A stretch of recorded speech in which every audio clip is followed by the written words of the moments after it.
This example starts with a relatively horizontal range in between the sharp end to an uptrend and the rapid start to a downtrend. A moderately sized base trend to a minor retracement forms a fib extension with extra validity for the 0.236 and 0.786 levels crossing near the boundaries of the gap down. There is an excellent balance between the proportions between fib levels and not being too wide or too narrow, partly because point 3 is a swing point just before the gap down accelerates.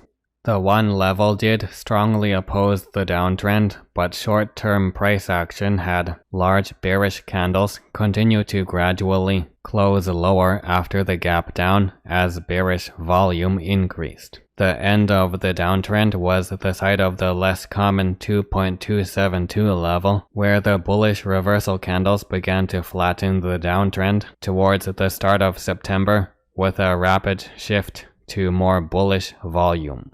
Using the small retracement after the gap down produced similar results, but was not a first choice since it resulted in narrower proportions between fib levels from a relatively small base trend distance. A fib projection using the first fib extension's base trend also produced similar results due to the balanced proportions of the base trend. If there weren't gap downs in such quick succession, the fib projection using a smaller trend near a fib retracement level would have likely performed better with its narrower proportions. Moving down to the next swing point close to the next fib retracement level was the better choice since it widened the distance between fib projection levels.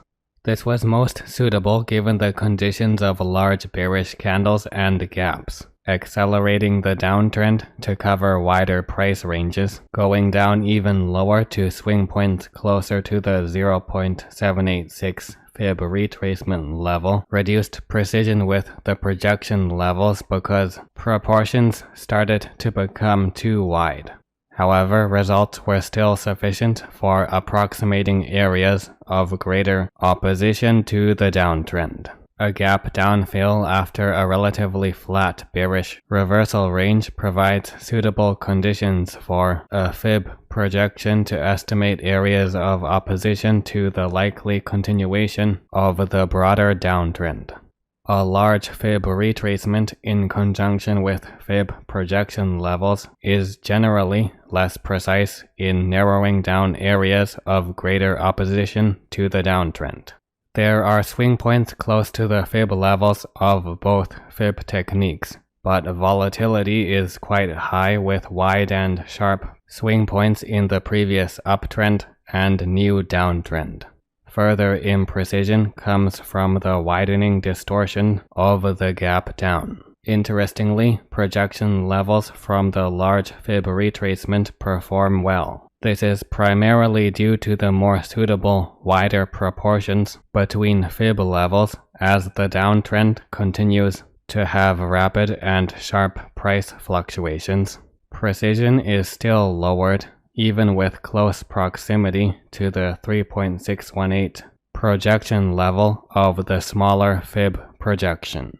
This is to be expected due to the volatile conditions at the time. The upper 30s was also an area of major support since it was the site of the key upswing in September 2017.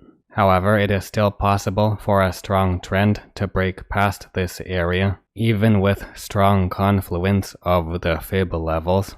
A fib retracement based on the gap down and small retracement suffers expected imprecision due to the distortion from such rapid price fluctuations. Using a larger retracement improves performance because point 3 is at a more suitable area at the gap down fill. That is a key part of the downtrend's continuation context. This leads to more appropriate positioning of the fib extension levels based on the proportion of the base trend that still uses the initial gap down drop. As usual, a fib projection using the same base trend as the fib extension can be simpler. especially when there are several possible points for point 3 to mark the end of the base trend's retracement. In this case, a less common scenario has a trend line quite reliably identify several areas of potentially greater opposition when intersecting with projection levels